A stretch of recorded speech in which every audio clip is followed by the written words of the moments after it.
Welcome to Distribution Talk with Jason Vader, the show where we dive into the stories, struggles, and solutions from business owners and thought leaders in the wholesale distribution market. Hey friends, Jason here. In this episode, I had the opportunity to catch up with my friend Darin Arnold. He is the president of Sales Northwest. It is a manufacturer's rep agency based in the Pacific Northwest, and he's based up in Seattle. And as you'll hear in our intro, Darin and I have known each other a very, very long time. Our parents are friends, and it's just been really great kind of each of us watching our career and how our career developed. But, one of the things I wanted to really get into is that role of the manufacturer's rep agency. And this is a tough challenge. I mean, it's always been a very difficult because you're really stuck in the middle of two sides of the supply chain, the distributor on one side and then the manufacturer out there. And both of them can be very fickle at times. And so you're really having to prove your value all the time, up and down that chain constantly. And now they've also added in where, he's spending time with end users. And so, but I think it was really interesting. This is something I've respected about Darin, over the years is, that he and that agency do things right. They're high degree of integrity.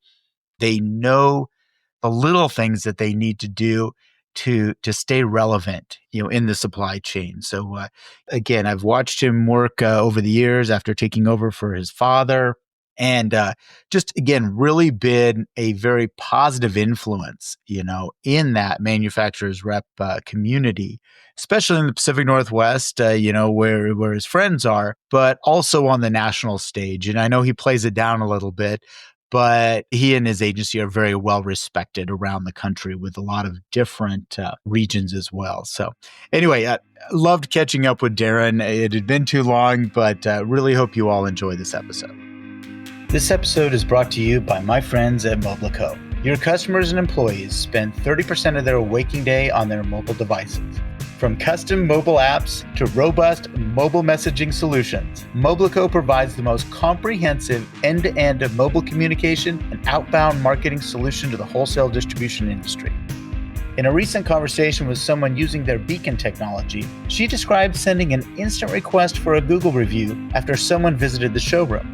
Even better, what do you want to tell customers when they enter that showroom? This is the power of mobile communication.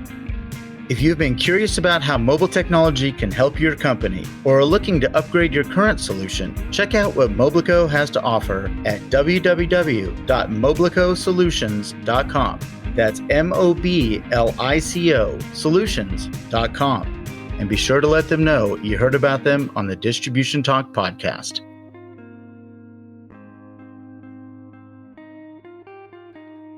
Well, hey, Darin, welcome to Distribution Talk, my man. Always good to see your face. Great to be invited and good to see your face. It's been a long time. It has been a long time, man. And, and you and I talked earlier. I mean, we met. What did we figure out? How long has it been? 40 years? 40 plus, yeah. 40 plus years ago, yeah, man. On a sandy beach in Maui, believe it or not. That's right. We were both youngins, in the trade association. That's the funny thing about our parents, family vacations were trade shows. I mean, absolutely. Yeah. Yeah. We had to have a purpose for being there other than just having a vacation, right? That's right. You always had to be there. I got to go to a meeting. What? Yeah. It's vacation.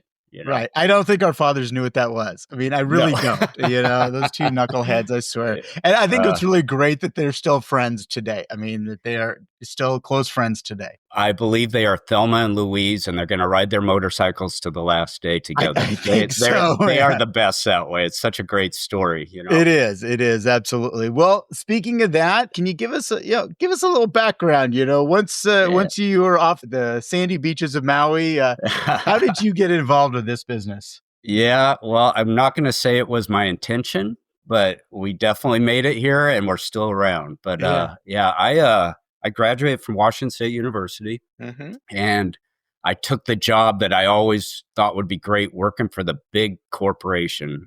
Took a job with an airplane manufacturer in Seattle that most people know. And really, I didn't know that. I was in quality assurance and purchasing and all kinds of stuff. However, after 2 years of sitting around on a government program with nothing to do, I was going stir crazy. I'm So sure. Yeah. after vetting that with my dad and telling him all my concerns and what am I doing? Is this worth staying around for? Yeah. We got to talking about what he's doing, which my dad started our rep agency in 1978. Yeah. So as a kid, that's all I knew was dad, tools, and he would travel and come back and all this stuff. I didn't really understand the business. I don't know if I still do, but that's how it started. And yeah. he knew I wanted out of Boeing, and we thought, let's just try it.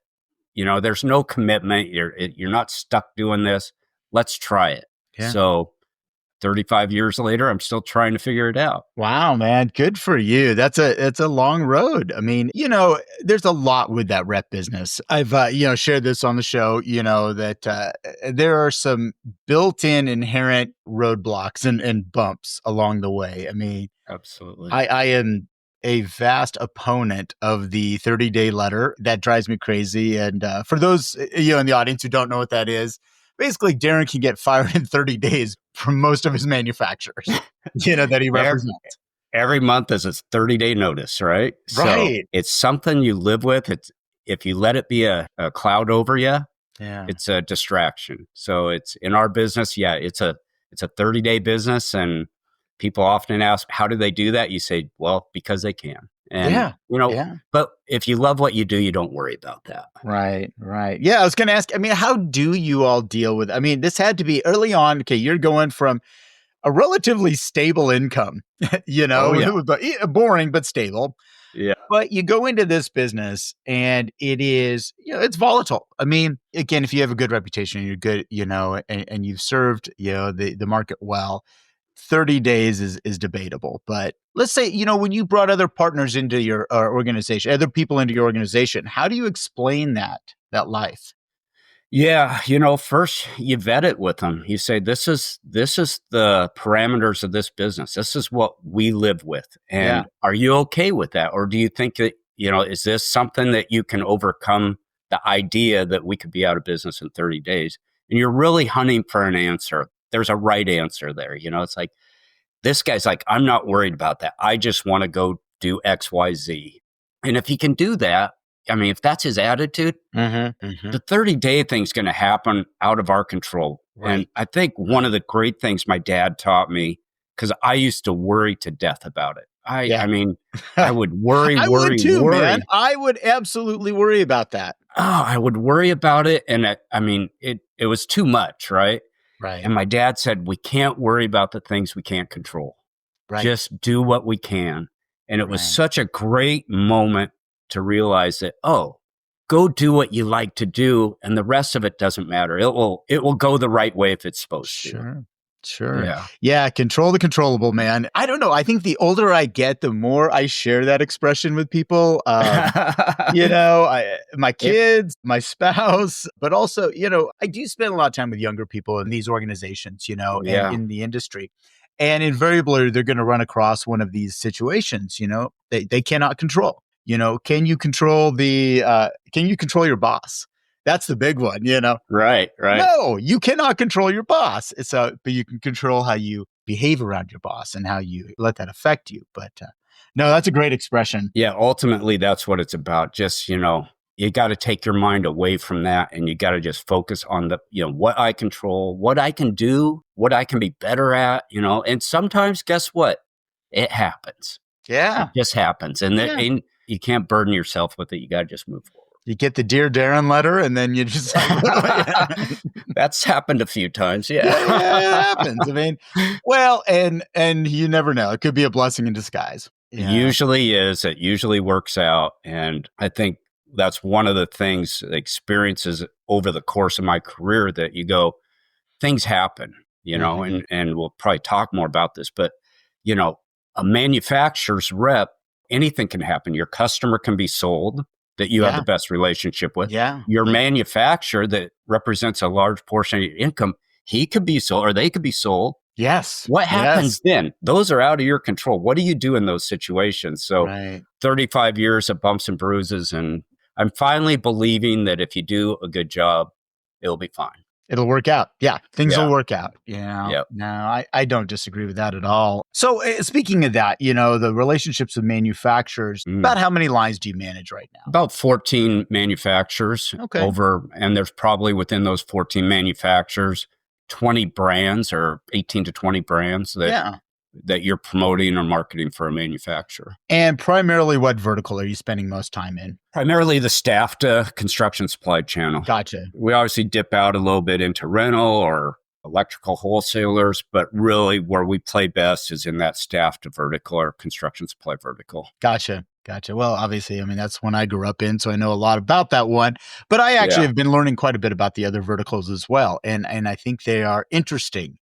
Definitely just, different challenges, but ultimately boxes in, boxes out, Yeah. Well, and interesting when we were talking earlier, we were like, how did you get into the business? It's like, I could have fell into any of those verticals. Sure. But man, I really have learned to love this one. It is really, there's something special about the relationships and the way business is handled that I love.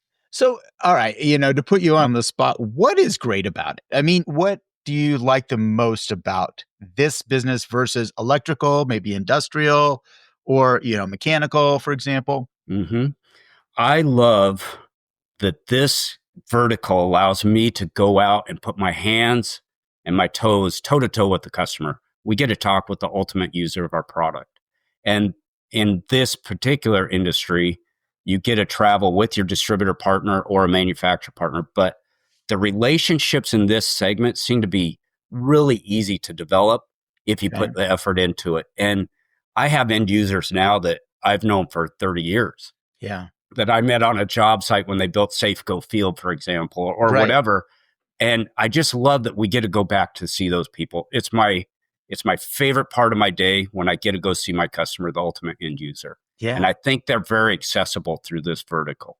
You mentioned spending time with a distributor partner there. Mm-hmm. So the work with days, or, commonly referred to as ride-alongs, but we try not to ride along. We actually try to do something. So tell me about the work with days. I think that activity has changed. Mm-hmm. At least the perception has changed over time. Do you still think they're valuable? I do, but definitely differently. Okay. It's almost more challenging today, I believe, because the ride-alongs, I don't know if the experience level of the people you're riding with is a little younger now. Yeah. And maybe there's a higher expectation out of them from me. And maybe you're a little older and how there may be a little bit of a split how there. How dare you? Yeah, maybe I'm a little older. Maybe I'm expecting things to kind of flow at a certain speed, So there is a value there. I think it's always been a teaching opportunity with the distributor salespeople and also a learning opportunity for me in front of the user. I get to learn more about the user's needs, his expectations, those things.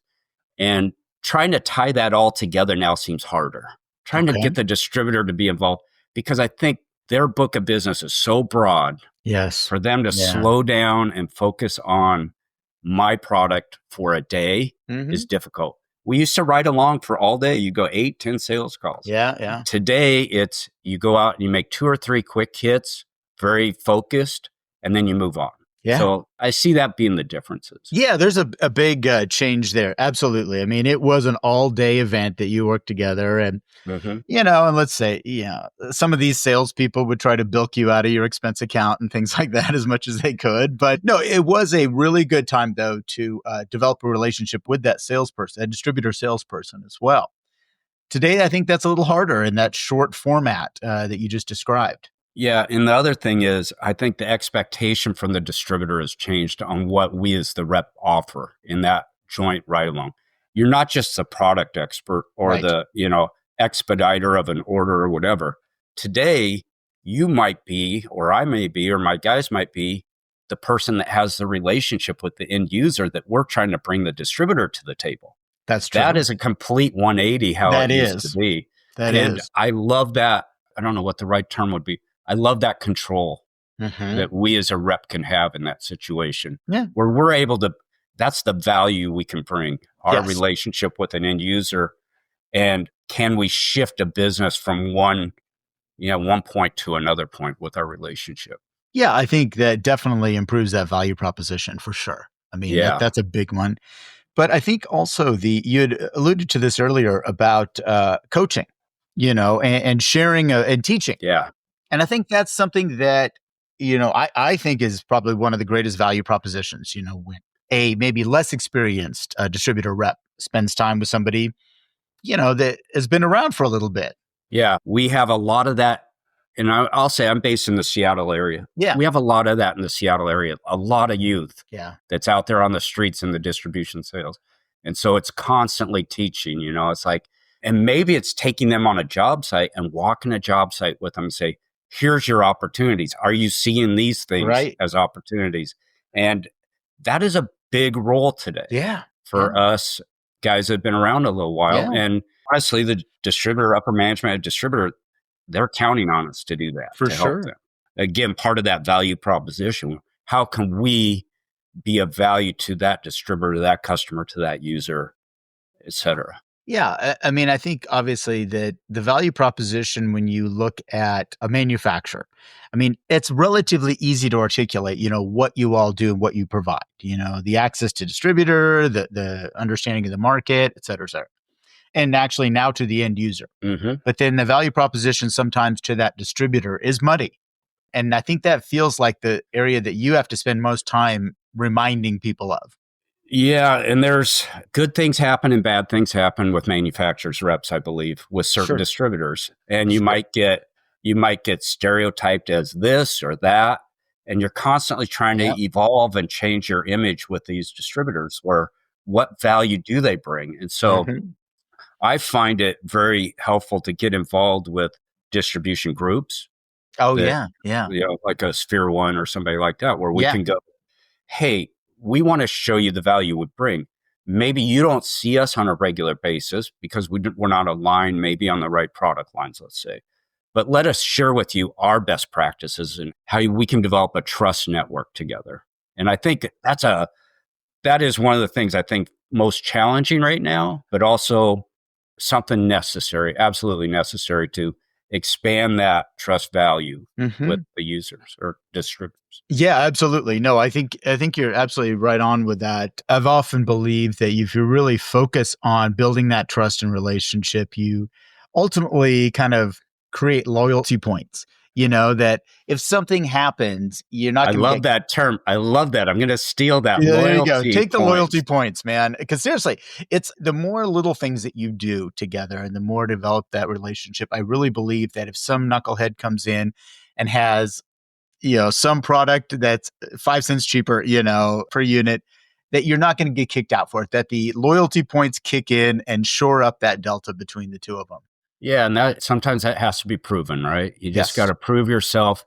And I think being consistent about what we do, being transparent. I love the transparency part of what we do in our business. I'm honest with my customers. Yeah. They might like it. They might not like it. It could go either way. But at the end of the day, Darin Arnold or his team has been honest and transparent with us about what's going on. And that's the best we can ask for. So there's no hidden agendas or anything like that. We don't have time to waste on that. We just have to be very transparent and honest with our customers. And I'll tell you, Darin, that's not always the case with some manufacturers, reps, or agencies. Unfortunately, the job has gotten a bad reputation because of certain characters. And unfortunately, we tend to remember the bad actors rather than the good ones that, are really, good to work with. Yeah, we've all been swept into the same bucket at times, right? I think you have sometimes. And then you get thrown out with the trash. But I think you just got to stay true to who you are. Separate yourselves from the ones. There's bad, actors in all segments of business. Sure. And as long as we stay true to who we are, then that eventually will boil up to the surface. I would agree with that. I mean, I think if I look at different agencies I've seen over the years in the Pacific Northwest area, and into the Rockies as well, there have been good ones and bad ones. And the bad ones just generally don't hang out too terribly long. I mean, they go for, they get their run, but then they eventually self-select, and they're gone. Oh, yeah, yeah.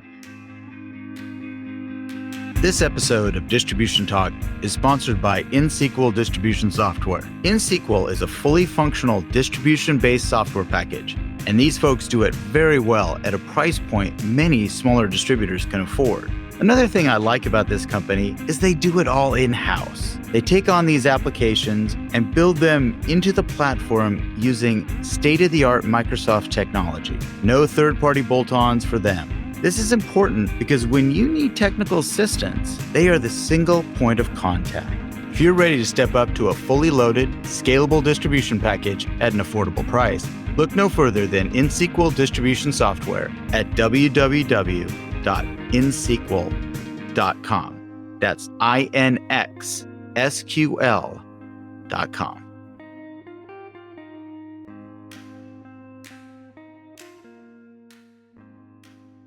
Speaking of the Northwest reps, we have competition. I have competitors out there, and those are other rep agencies and whatnot. Yeah. I love the fact in the Pacific Northwest, and it's probably like this in other parts of the country, but man, we have a nice, tight network of reps that we all know we compete, but we're all in it together. We all have the same kind of, we're going to be good to the industry. We're going to be honest. We're going to represent ourselves and our customers and just our manufacturers well. We collaborate together when, hey, this line isn't good for me, but I know who it works for. Right. And you can recommend this other rep. And we do that a lot. Yeah. We've had unfortunate situations where, we talked about acquisitions earlier. Sure. And my company is acquired by their company. And now right. First thing we're doing is calling each other up going, okay, what's going to happen here? Should we Rochambeau for that line, or what do you want to do?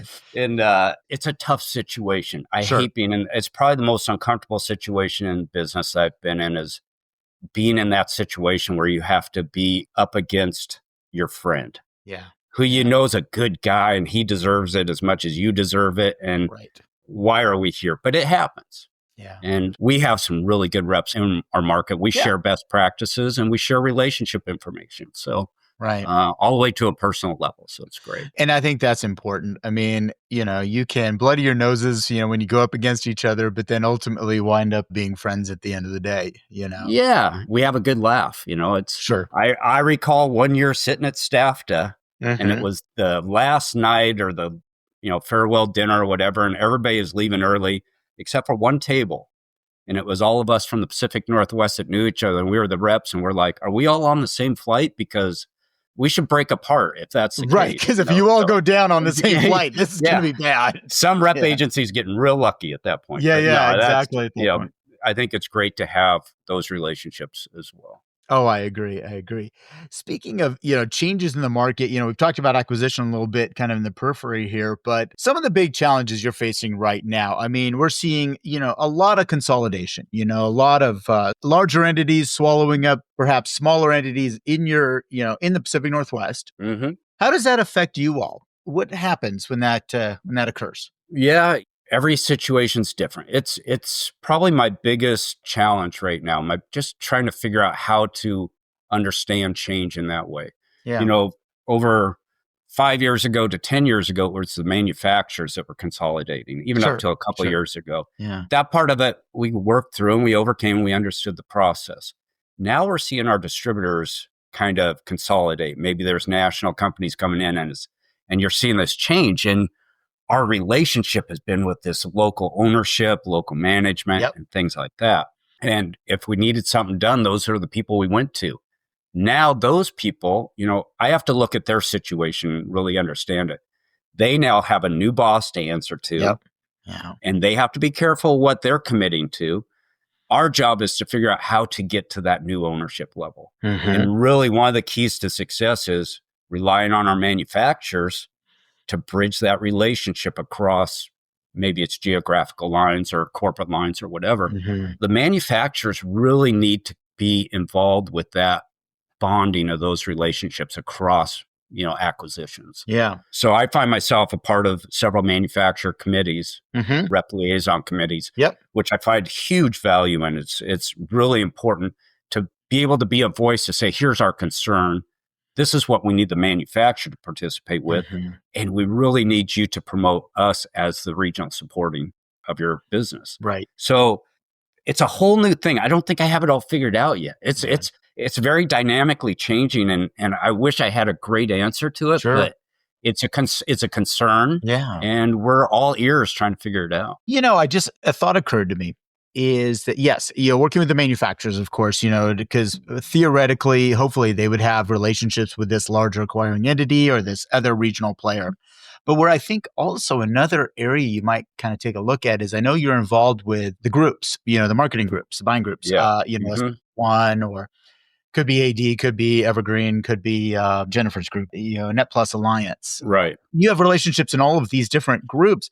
That might be a really great place to ask them to help you, with introductions at least to the decision makers in the acquiring entity. Yeah, and that's a great tip. And I am on the Sphere One liaison committee. Right. They're just, it's sort of an introductory liaison committee. And that's a great takeaway from this is we should be asking Sphere One to help us kind of parlay that together. I mean, they have the tight relationships with those people coming in, and I think that could be a really good opportunity for you to meet some of those folks. So. Yeah, I'm going to steal that idea from you. I think you should. And I think it's also, one of the other things is guys like me, who kind of, roll all over the country, and I have relationships all over, and I'm just going to say, don't be afraid to reach out to guys like me or other folks like myself who do, consulting work. We might have a relationship with that new entity coming in. Yeah. And that's so much appreciated and always something I'm looking to not take advantage of, but it's a tool that's there and it's a relationship business. And it's like, why wouldn't you ask?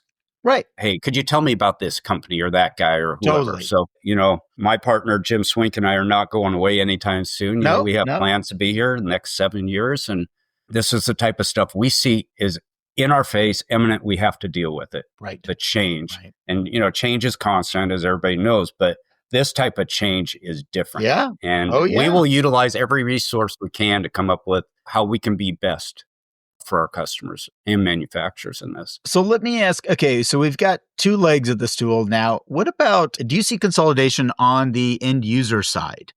I've heard that there is some activity, private equity coming in and consolidating these contractors, for example. Yeah. And, how does that change the dynamic? I know it kicks the distributor in the teeth a little bit, but, it's a very similar type of challenge. I see that being harder for the distributor than for us as a rep. And regionally, we have a big geography. We cover the United States, and I think my rep agency covers like 36% of it. Yeah. You can get to the decision makers within our territory. The jobs are within our territory. All those things are controllable that way. Right. And usually, I'll use like a Bechtel, for example. That's a big dog. Yeah. They've been going to Hanford for years. They're not really in an acquisition mode, but they could be making decisions anywhere. Yes. And as these acquisitions become apparent, it's important to have your manufacturers involved at a corporate level, but helping our distributors understand what users are consolidating. I think the impact on my business is less than it would be on a distributor because his core customer might be moving out of the territory, but the job's staying within. So decision makers kind of move around a little bit. And some guy in Ohio is deciding what they're going to buy in, Portland type of thing. This also might be a great way, though, for you all to provide value, since you can lean on your manufacturer and find out a little bit more about the way that contractor is going to go to market, because one of your manufacturers has a relationship in another, territory, and kind of give some insight there. Yeah, we've seen some manufacturers be very strong at that. Yeah. Where they are a top to top relationship company. Yes. And we see other ones saying, what did we just get run over by?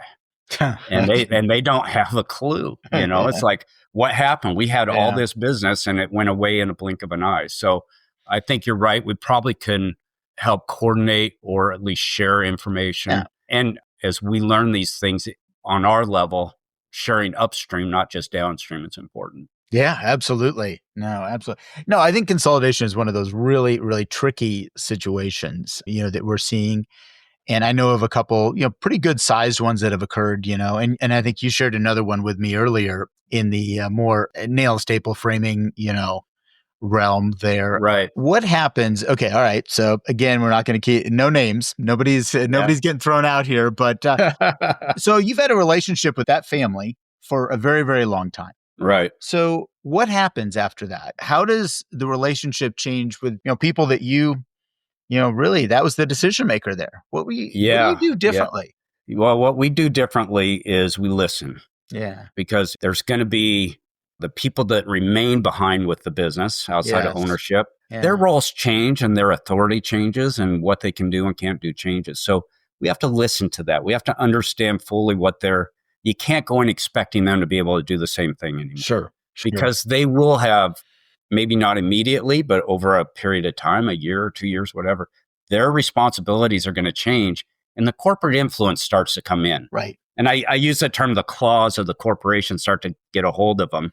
And it sounds a little ugly, but it's just the company is doing what it needs to do to be a good business. Yeah. So you listen to your customers, listen to their frustrations, help them with solutions on the micro level, at the branch level, let's say. But then really making sure that we engage with the new management as it's coming into our territory. And that's new relationship building. It takes time and you have to be very intentional with it. You got to say, I need to know when these guys are coming. I need to let them know I'm important. I bring value. How do I help their business at my micro level? And so it's rebuilding relationships because it really is relationship business, whether it's your buddy who just sold his business and he's living on a yacht. Or if it's a giant corporation coming in and they're all about what's dead inventory at the end of the month. Right. We have to understand their situations and help them through it. And I think being a part of it is what we need to do. I'm glad you mentioned that because, there are different priorities for these entities that come once they acquire it. Dead stock let's clear that dead stock monthly or quarterly might come your way. I mean, that might be a request. There might be new margin expectations. There might be all kinds of different things that are brought in and shared. So, and then understanding their expectations of the corporation and its impact on the people within the company. A branch manager now, he has new worries. Right. He does not get his bonus if his inventory doesn't turn X amount this month, or he has aged inventory. Understanding that helps us do a better job for him, making sure he doesn't get stuck with something if we can, or and that's the value we have to bring in those relationships now. Yeah, I think you hit on something that really understanding how to make that branch manager successful. How to help them through the transition and whatnot. And again, goes back to loyalty points. You do something like that, they're going to find ways to make sure you're taken care of as well. Yeah. And the next time I need some presence with something new or whatever, let's work together. So it's just back scratching back and forth. So it's fun to have change because gosh, if it was the same way it was 20 years ago, how bored would I be today? Right. So we excel and love the fact of change just because it's something new and it's a different job every year. Right. For sure.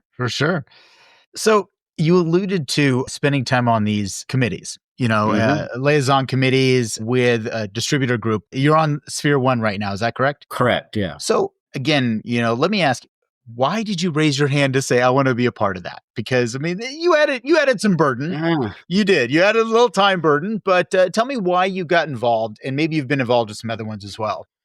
So the number one thing, and certain people, in the industry, they ask you, would you be interested? And it's like, I know this person and he is top shelf. Right.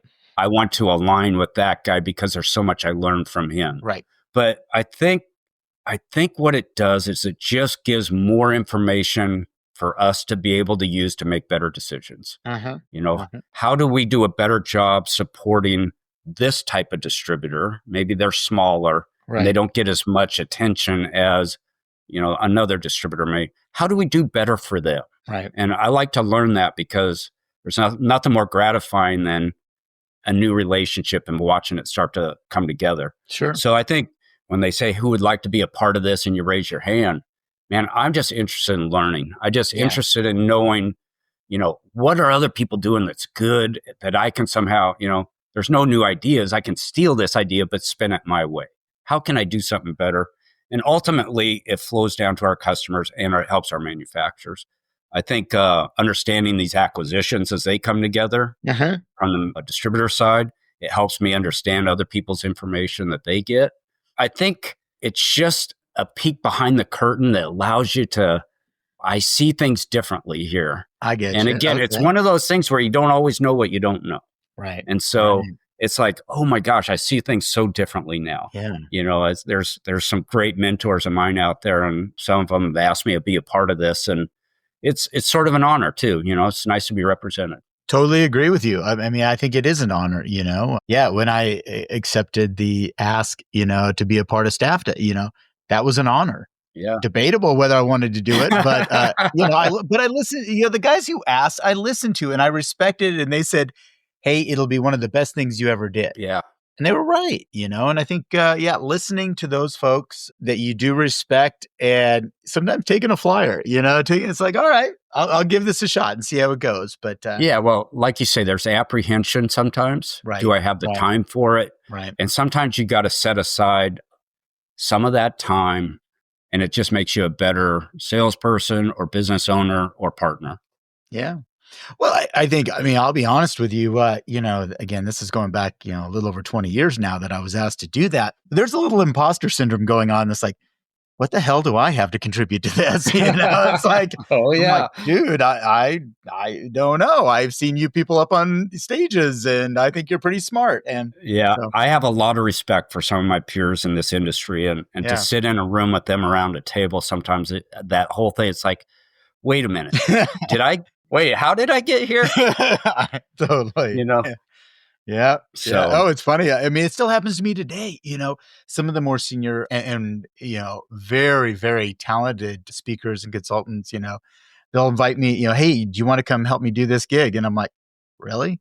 You sure about really? You sure? Yeah. I've been doing this 20 years, and I still sometimes get into that position where. But you got to trust they know what they're talking about, and if they believe in you, then I think it says something. And sometimes some of us are our own worst enemies at that. Oh, like gosh, we don't realize what we actually offer in some situations, and that's okay. Whatever. Well, yeah, no, I absolutely agree with that. One other thing I was thinking about, though, as you are involving yourself with these groups and and putting your name out there, really, let's face it, you do that, and nationally now you become recognized. And so when a manufacturer wants to, come into the territory or wants to maybe change the way, maybe they go from direct to agency, all of a sudden your name's right there.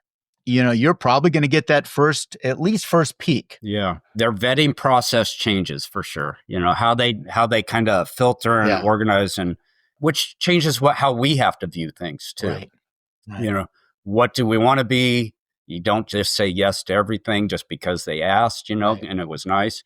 You have to really make sure it fits what you do well. Mm-hmm. And we've said no to some things that I look back on. I'm like, ooh, maybe we should have said yes. Maybe we should have done that one. Yeah. Or maybe we should have done better with that line because we weren't really paying attention to the big global picture. But I think you're right. It does offer some opportunities for us, some exposure. Yeah. Not that we're searching for that, but it's nice to have. It is. No, and I think, kind of going back, really that opportunity to serve is really kind of the most important part of it, and I just truly believe in that. And I do enjoy that kind of collaboration, I'm like, hey, look, if you're inviting me into the table, man, you're going to hear what I have to say here. So, yeah. And I think the way it was outlined to me was Sphere 1, for example, was they had some objectives and goals they wanted to reach. And they were clear about that, said, this is why we want you. We want you so we can accomplish X, Y, and Z with our group.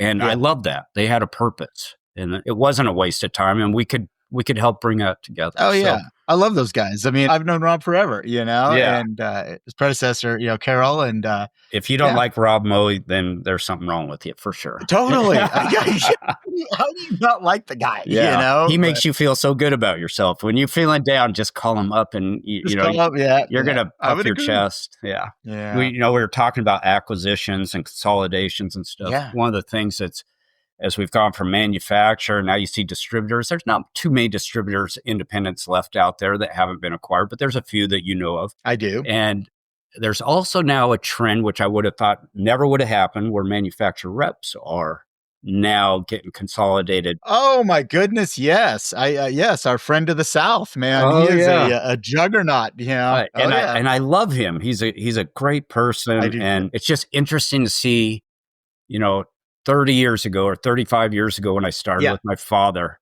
you were a 30-day business. unless you moved it on to your kid or to a partner somehow, they just kind of ran out of steam and ended up going away. Sure. Now it's a whole different mindset. Now now as a manufacturer's rep, you're looking at this going, wow, there's private equities that want to be involved with this and all kinds of things. And, it throws a whole nother element into our business, that things we have to consider and look at what's happening in the marketplace, because what if my competition locally ends up being acquired? Yeah. How does that impact my business and their influence? And there's a lot of stuff happening in the industry right now. That's really interesting. Yeah, that is a business you just wouldn't have seen. I wouldn't have seen it coming, that way. And the way that, I'll go ahead and throw it out there, that Richard's put that thing together originally, I mean, he's done a hell of a job. I mean, that's crazy. I interviewed him, I think it was a couple of years ago now, but we talked about that. And I was like, wow, man, that took some vision. I mean, holy smokes. I remember when he was just, a sole rep and he was good at it, but I didn't see that coming. But the key you said was he had a vision. He had an idea. So he stood up away from the day to day and he looked forward and he said, where is this headed, or where can I take it? And he is one of the few that could pull it off, for sure. Yes. And I admire what he's doing with that whole concept. But it's worth watching from my perspective. Like I said, it's like, what could happen around us right now? We have to be very aware of those type of things. But it's all changing. Everything's changing. Our customers are changing. It could provide you guys. Yeah. It could provide you an exit strategy, my friend. That's always something to think about. You never know. I thought I had to work forever, but Yeah. Well, there may be a light at the end of the tunnel. So for you and Jim. So anyway, my friend, hey, thanks so much for taking the time to be on the show. It's just been great catching up with you, man. I really, really enjoyed it. Oh man, it's been a thrill to catch up with you, Jason. It's been too long, I would say, and I would agree. I will take you up on reaching out for some, shared information along the way. I mean, heck, I may not know him, but at least maybe I'll know somebody who does. Yeah, so. And if I should or should not use your name in certain situations, I'll be careful of that too. That would be a good idea. Occasionally it isn't as strong as it once was. So. No, I have a great appreciation for the Bader family and what you've done, and your brother and your dad. Obviously, our pops are buddies, and I love seeing them at 85 years old riding their motorcycles together. I know. Well, it's just as long as the insurance policy's up, I'm good. So, that's number one. Dad, you better get the insurance policy up and the will taken care of, and then go ride that damn thing. You and John can go out and just ride yourself into the sunset. Absolutely. So. But no, thank you very much for the invite to this. I really appreciate it and glad to catch up with you. All right. You take care, Darin. I'm looking forward to seeing you sometime soon. Thank you. All right. Thank you for listening. If you liked what you heard, consider sharing with your friends and colleagues. And don't forget to follow the show on your favorite podcast application. Links to sponsors, products, and services mentioned during this episode can be found in the show description area or at www.distributiontalk.com. Distribution Talk is edited and mixed by the brilliant team at the Creative Imposter Studios. This episode was brought to you by my company, The Distribution Team. We are a consulting services firm dedicated to helping wholesale distribution clients remove barriers to profitability, generate wealth, and achieve personal goals. To learn more about how we can help your company succeed, check us out at www.thedistributionteam.com.